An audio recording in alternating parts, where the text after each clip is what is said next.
ঘরের মধ্যে যদি সমস্ত ব্যবস্থা থাকবে, ভিজতে হবে না অন্তত বৃষ্টিতে। বৃষ্টির দিনে লাইফস্টাইলটা পুরো পাল্টে যায়, নিজেকে একটু ক্ষণিকের জন্য রাজকীয় মনে হয়। রাধে রাধে বন্ধুরা, বৃষ্টি ভেজে মিষ্টি সকালে আমার মিষ্টি বন্ধুদের অনেক ভালোবাসা। তোমরা কে কোথা থেকে আমার ব্লগটা দেখছো অবশ্যই কমেন্ট করে জানিও। সকালের দিকে মাম্মাম শোনা একবার উঠেছিল, এই সময়টা একটু ঘুমোচ্ছে। রাধে রাধে বন্ধুরা, সকলে কেমন আছো? আশা করছি ভীষণ ভালো আছো, আমরা খুব ভালো আছি। রাতের থেকে তো ভীষণ পরিমাণে বৃষ্টি হচ্ছে। তোমাদের দাদাভাই বেরিয়ে যাওয়ার পরেই আমি স্নানটা করে নিলাম, কারণ মাম্মাম শোনা ঘুমোচ্ছে এখন। আর আজকে সারাদিনই বৃষ্টি হবে মনে হচ্ছে, তো তাই দেরি না করে সমস্ত জামাকাপড় দেখো সকালে ওই দেখো এক চালার নিচে সব ধুয়ে রেখে দিয়েছি, সব চাপিয়ে দেখো।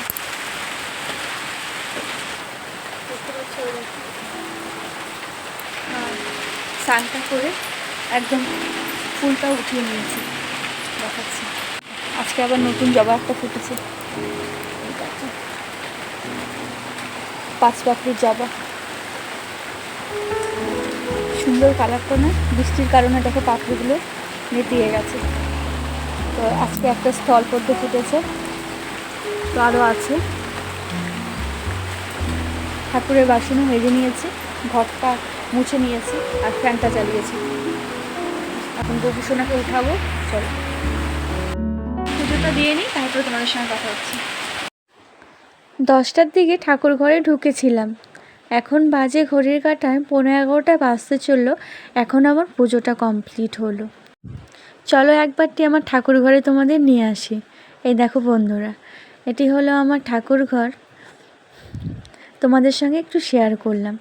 এই সময়টায় কিন্তু মাম্মাম সোনা একটু ঘুমোচ্ছে, এখনও ওঠেনি।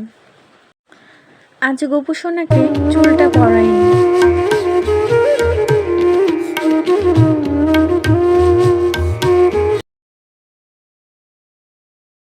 ঠাকুর ঘর থেকে বেরিয়ে সোজা চলে এসেছিলাম রান্নাঘরে। মেয়ের জন্য ম্যাগিটা বানালাম, আর আমার জন্য ওই যে ভাত ভাজা ভেজেছিলাম সকালে, রাতের ভাতটা ছিল, সেটাই আমি বেড়ে নিলাম। ম্যাগিটা ঠান্ডা হওয়ার জন্য একটা গাবলা জল দিয়ে বসালাম এখানে, আর মাম্মাম সোনা দেখো চেয়ারে বসে আছে, দেখাচ্ছি তারাও সবাই। চলো। তো বন্ধুরা, সারাটা দিন বৃষ্টি হলো, সকাল থেকে সকালে যা বাসনপত্র ছিল সেগুলো খেয়ে স্নান টান করলাম, তো তারপরে জমা করছি। তো আমি ভাবলাম একটা সময় হয়তো বৃষ্টিটা একটু কমবে, টুক করে গিয়ে মেজে নিয়ে আসবো, কিন্তু কমলো আর না। মানে সকাল থেকে মনে হলো খাচ্ছি আর জমিয়ে রাখছি, মনে হচ্ছে কেউ হেল্পিং হ্যান্ড আছে, তো উনি এসে মেজে দেবে। মানে আজকে নিজেকে এরকমটা মনে হচ্ছে, কারণ খাওয়া দাওয়া করে শুধু জমাচ্ছি, মাজতে পারছি না। আর উঠোনটা দেখো আমাদের কতটা জল হয়ে গেছে, এই দেখো উঠোনটা কতটা জল হয়ে গেছে। ভাগ্যিস আমি গাছগুলো লাগাইনি, তো আমি তোমাদের দাদাভাই বলছিল কিছুদিন আগের থেকে যে বৃষ্টি হবে, তো সেই কারণে না গাছগুলো আমি লাগাইনি, কারণ আমি জানি আমাদের বৃষ্টি হলে আমাদের উঠোনে জল জমে যায়, আর জল জমার পর সেই জলগুলো কিছুদিন থাকে, ওই কোণার দিকে জলটা জমেই থাকে। হ্যাঁ, তো তারপরে কী হবে বলো তো, গরম দিলে মাটিটা গরম হলে গাছের শেকড়টা পচে যায়, সেই কারণে আমি গাছগুলো লাগাবো করছিলাম, লাগাচ্ছিলাম না। তো বেশ ভালোই করেছি। তো এই বৃষ্টিটা হয়ে যাওয়ার পর আর হয়তো বৃষ্টি হবে না, তো এবারের মতো হয়তো বৃষ্টিটা চলে যাবে মনে হচ্ছে। তো যাবে করছে, আবারও বৃষ্টি হচ্ছে।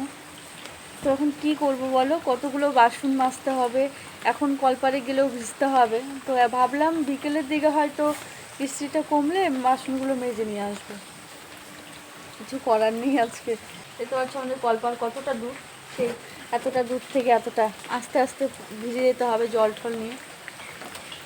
তো কী করা যাবে, ঘরের মধ্যে কোনো ব্যবস্থা না থাকে, এই এক হচ্ছে।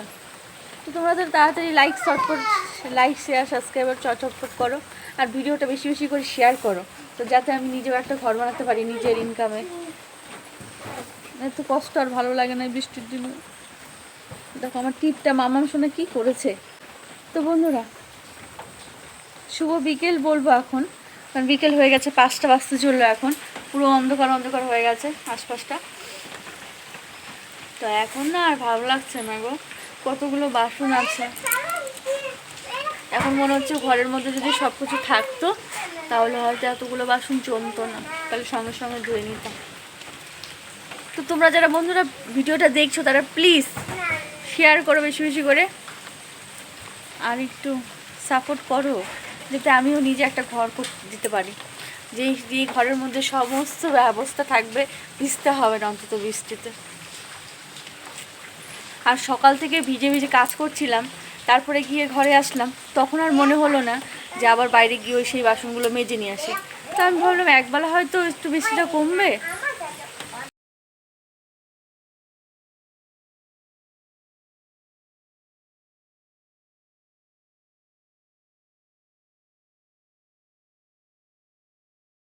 নিয়েছিলাম, মশারিটা আবার বেঁধে দিয়েছিলাম, মশারিটা আর খোলা হয়নি। আর ছেলেকে ফোন করেছিলাম, ওই মাথা ভাঙা সাইডও মানে সব জায়গায় বৃষ্টি হচ্ছে। তো আজকে সেভাবে ব্লগও করা হয়নি, মানে শুয়ে শুয়ে সারাটা দিন, তবু ঘুমও ধরলো না একটু। 5:30 বেজে গেছে, আর দেরি করা যাবে না। এবার সমস্ত বাসন একে একে কলপারে গিয়ে নামিয়ে রাখলাম। নুড়িটাও নিয়ে এসেছি, আর এই পাশে কিছু এই যে বাসন আছে এটাকেও আমি এখন নিয়ে যাব। এই রান্নাঘরটাও একটু মুছতে হবে, রান্নাঘরেও কিছু বাসন ছিল, কারণ এখন দেরি করলে আবার সন্ধ্যা দিতে হবে। স্নান করে এসে তোমাদের সঙ্গে আবার ভিডিও শেয়ার করছি। এই দেখো এতগুলো বাসন আমি এখন মেজে নিয়ে আসলাম। গা ধুয়ে নিয়েছিলাম, কারণ দুপুরে মাংস খেয়েছিলাম, যেহেতু গৌসোনা আছে, গৌসোনাকে স্বয়ং দিতে হবে, তো সেই কারণে গাটা ধুয়ে আসলাম। গাটা ধুয়ে গৌসোনাকে সেবা দিয়ে স্বয়ং দিয়ে দিলাম। লক্ষ্মী গৌসোনা সবাইকে স্বয়ং দিয়ে দিয়েছি। বাইরে হচ্ছে বৃষ্টি, খিচুড়ি, সবজি, তার সঙ্গে পাঁপড় ভাজা কিংবা মাছ ভাজা কিংবা ডিম ভাজা, উফ পুরো জমে ক্ষীর। তো তোমাদের এটা আশা করছি অনেকেরই প্রিয়, কিন্তু আমার একদমই এটা তার বিপরীত। আমার একদমই মানে পছন্দ বলতে ওই প্রসাদি হিসাবে আমি একটু খাই, খুব একটা পছন্দ না আমার। মানে আমার খিচুড়ি মানে বৃষ্টি হলে আমার ভীষণ মনে পড়ে লুচি হবে, কষানো মাংস হবে। তো আমার এই মানে এটা মনে হয়, মানে এটা ভেবে আমার গার্ডেন হয়ে যায়। আমি জানি তোমাদের খিচুড়ি, মানে আমি জানি প্রত্যেকে আমাদের বাড়ি আমাদের ফ্যামিলির মধ্যে আমার মা বাবা যারা আমাদের পরিবারেও সবাই মানে বৃষ্টি হলে খিচুড়ি। তো আমি না আগাগোড়ার থেকে আমি খিচুড়িটা কেন জানি না খেতে পারি না সেভাবে পেটটা ভরে। আমার খিচুড়ি একটু খেলে না ওই বেশি খেতে পারি না, অল্প খাবো ছোটো বাটির, তো খাওয়ার পর না আমার খিদে পেয়ে যায়, কেন জানি না তৃপ্তি করে আমি খিচুড়িটা খেতেই পারি না। তবে হ্যাঁ, ওই যে বললাম প্রথমেই প্রসাদি যেটা হয় সেটা কিন্তু আমি একটু খাই। তো তোমাদের দাদাভাই ফোন করে বলছিল আজকে তো সারাদিনই বৃষ্টি হচ্ছে, তো আজকে খিচুড়ি খাবো রাতে। তো শোনার পর কিছু সময় একটু থমকে গেলাম, যে ঠিক আছে, নাও তো বলতে পারছি না, কারণ বর খাবে বলছে। তো ও জানে যে আমি খিচুড়ি পছন্দ করি না, তা বলছে না একদম খিচুড়ির মধ্যে অনেক প্রোটিন আছে, খেতে হবে, এটা খাওয়া ভালো। তো ঠিক আছে, একটু একটু তো ট্রাই করতেই পারি, অনেক কিছু শিখেছি শ্বশুরবাড়ি এসে। এই জিনিসটাও আস্তে আস্তে খেতে খেতে হয়তো কোনো দিন হয়তো শিখেও যেতে পারি। তো সেইভাবেই ভাবলাম ঠিক আছে, আর কি করা যাবে। আর এদিকে দেখো, ওই আমি বললাম তোমাদের তেলটাকে একটু কমের মধ্যেই দেওয়ার চেষ্টা করছি। কম মানে যতটা যা পরিমাণে লাগবে সেটা তো দিতেই হবে। এক্সট্রা মানে সবজিগুলো ভাজতে হতো, তো আমি কি করলাম, ওই তেলেই 5 ফোড়নে দিয়ে তারপরে আমি সবজিগুলো ভেজে নিলাম। এবার সবজিগুলো সব উঠিয়ে প্রেশার কুকারেই রাখছি, এক্সট্রা থালাবাটি নষ্ট করছি না। বাইরে বৃষ্টি হচ্ছে একেই, আমি যখন তখন গিয়ে বাসনও মেজে আসতে পারছি না, ওই জমা হচ্ছে। তো তাই প্রেশার কুকারে এবার রেখে দিলাম, কারণ ওখানে যেহেতু সব দিতেই হবে, পরেও আগে হলেও দিতে হবে, পরে হলেও দিতে হবে, তাই আগেই ওখানেই রাখলাম। এবার আমি ওই তেলেই চাল আর ডালটাকে ভেজে নেব ভালো করে। না ভাজলেও হয়, কিন্তু ভেজে রান্না করলে না টেস্টটা দ্বিগুণ বেড়ে যায়। আমি যেভাবে রান্না করছি তোমরাও একবার রান্না করে দেখো এভাবে খিচুড়ি, মানে সিম্পল, কিন্তু খেতে কিন্তু খুব দুর্দান্ত হয়। আমি তোমাদের গ্যারান্টি দিয়ে বলতে পারি, যারা খিচুড়ি শর্টকাটে রান্না করতে চাও তারা আমার মতো করে রান্না করতে পারো। আর আমি তো খিচুড়ি এমনি আমি খুবই কম রান্না করেছি বাড়িতে, হাঁড়িতে বা কড়াইতে। আমি যতবার রান্না করেছি প্রেশার কুকারেই করেছি, তবে খেতে কিন্তু খুব ভালো হয়েছে। তো এটা আমি বলতে পারি তোমাদের। ওই যে বললাম আমার মতো যারা শর্টকাট খিচুড়ি অত লাভার না, তো যাদের বর খেতে চায় অথচ সুস্বাদু, তো তারা এইভাবে ট্রাই করতেই পারো। এর মধ্যে আরও অনেক সবজি দিলে খেতে কিন্তু আরও বেশ ভালো লাগতো। তবে বাঁধাকপি ছিল অল্প, পরে বাঁধাকপিটাও কিন্তু আমি অ্যাড করেছিলাম, তবে ওটা ভিডিও করা হয়নি। ছেলেকে ফোন করেছিলাম, ওখানে তো ছেলে একদম সারা দিন কী যে দুষ্টম করছে তোমাদের কি বলবো।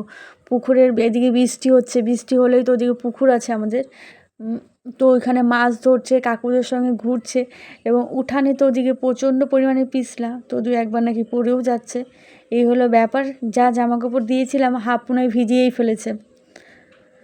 তো চলো, অনেক বিন্দাস আছে ওখানে। ওখানে আমরা যেরকম 4 জা, সব বাচ্চা কাচ্চা, 4 জায়ের মধ্যে আমি এখানে থাকি আর 3 জা ওখানেই থাকে।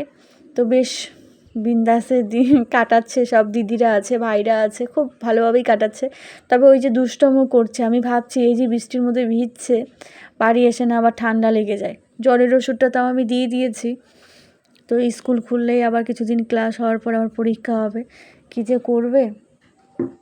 চলো এদিকে আমি এই যেটা করছি সেটা বলি। হলুদ লবণটা তখন আমি দিয়েছিলাম না, তো এখন এই যে হলুদ লবণটাও ভালো করে দিয়ে দিলাম, আর পরিমাণে একটু লবণ দিতে হবে।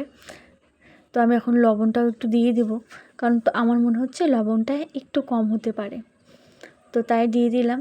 আর আগে আমি সবজি ভাজার সময় কিন্তু লবণ অ্যাড করিনি তখন। এমনিতেই আমার লবণের হাতটা একটু বেশি, আমার কাছে যেটা মনে হয় ঠিকঠাক, তোমাদের দাদাভাইয়ের কাছে মনে হয় বেশি হয়ে গেছে। তাই এখন চেষ্টা করি একটু কম দিতে, কারণ কম হলে তো আমার কাছে তো ঠিকঠাক হয়, তো ওর কাছে যেহেতু বেশি হয়, তাই কম হলে আমি তো লবণ দিয়ে খেতে পারবো, তোমাদের দাদাভাই বেশি হয়ে গেলে ওটা আবার খেতে পারবে না। আর এমনিতেই মানে খিচুড়িটা আমার একদম অপছন্দের। এবার যদি খারাপ হয় তাহলে বলবে তুমি পছন্দ করো না হয়তো, তাই তুমি এরকম করেছো। তো আমি চেষ্টা করি ও যেটা খেতে চায় একদম মন দিয়ে রান্না করার জন্য। তো যাই হোক, শর্টকাটে রান্না করছি, তাড়াতাড়ি হয়ে যাবে। তোমাদের দাদাভাই আজকে সেলুনে গিয়েছিল, তো চুল কেটে বাড়ি আসলো, ওই আজকে অনেকটাই দেরি হবে। এই খিচুড়ি খেতে তোমাদের দাদাভাইয়ের খিচুড়িটা ঠান্ডাই হয়ে যাবে, গরম গরম খিচুড়ি খেলে ভালো লাগে। কিন্তু তোমাদের দাদা আজকে সেলুনে গিয়েছিল, আজকে এখন ওই গাড়িটা আবার স্টার্ট নিচ্ছে না, ওটাই খুটখুট করছে। আবার আসবে, স্নান করবে, চুল কেটে এসেছে, ওই জামা প্যান্টগুলো তো ধুতে হবে। আমি হাজার বললেও ও রাখবে না, ও নিজেই জামা কাপড় নিজেই ধুয়ে দিবে, তো সেগুলো ধুবে। এই দেখো ঘরে আসলো 11:30টার দিকে, খেতে 12টা, শুতে 12:30। তো দেখো সব কিছু একদম প্রেশার কুকারটা ধরেই এখানে নিয়ে চলে আসলাম। খেতে ইচ্ছে করছে না, তবু খেতেই হবে। তোমাদের দাদাভাইকে বললাম একটু ফোনটা ধরো, আমার বন্ধুদের দেখাই যে কেমন করেছি খিচুড়িটা। মিডিলে মেয়েকে উঠিয়ে 2-1বার খাইয়েছি, আর দেখো কালারটা কিন্তু খুব ভালো হয়েছে। আর নামানোর আগে ঘি কিন্তু দিয়েছিলাম, কিন্তু ঘি একটু বেশি করেই দিয়েছি, আর খিচুড়িতে একটু ঘি বেশি করে দিলে কিন্তু খেতে খুব ভালো লাগে। তো তোমাদের দাদাভাই ওই যে কাঁসার থালে দিয়ে দিচ্ছি তোমাদের দাদাভাইকে, আর আমিও থালে একটু নেব। আর সকালের ছিল ওই বাঁধাকপির ঘন্ট, সেটাকেও আমি ফ্রিজ থেকে বের করে একটু গরম করে নিয়েছি। আর পাঁপড়, অনেকগুলো পাঁপড় ভেজেছি, থালায় দেখতেই পাচ্ছ অনেকগুলো পাঁপড় ভেজেছি। চলো এবার তোমাদের দাদাভাই খেয়ে বলুক আমি কেমন করেছি। বলো এবার, ভালো হয়েছে? খিচুড়ি যদি খারাপ হতো তাহলে জোরে বলতে, হ্যাঁ খিচুড়িটা কেমন হয়েছে। ভালো হলে না চুপচাপ খাবে, বললে হুম হুম, আওয়াজ আর বেরোবে না সেভাবে। তো চলো আজকের ব্লগটা আমি এখানেই শেষ করছো, আর কি বেশি বড় করব না। সকলে ভালো থেকো, সুস্থ থেকো, আবারও দেখা হচ্ছে নতুন ভিডিওর সঙ্গে। আর একটু আমরা দুজনে কথা বলছিলাম একটু অন্যরকম কথা। তো চলো বাই।